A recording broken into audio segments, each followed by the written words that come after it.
tere! Selles lühivideos näitan teile, kuidas soojustada välisseina Rockwooli kivivillaplaatidega ja kuidas seda teha.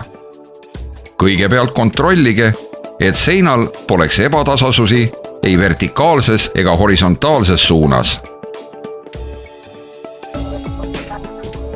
Enne kinnitamist veenduge, et seina pealispind on tugev, aluspind aga kuiv, sile, puhas, kahjustamata niiskust imav.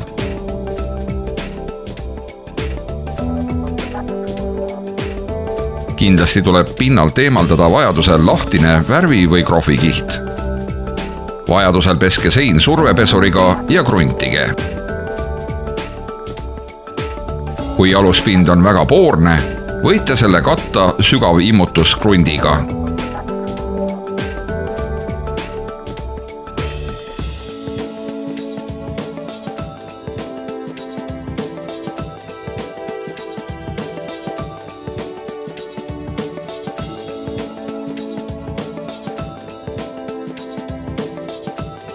Pärast kruntimist oodake, kuni krunt on kuivanud.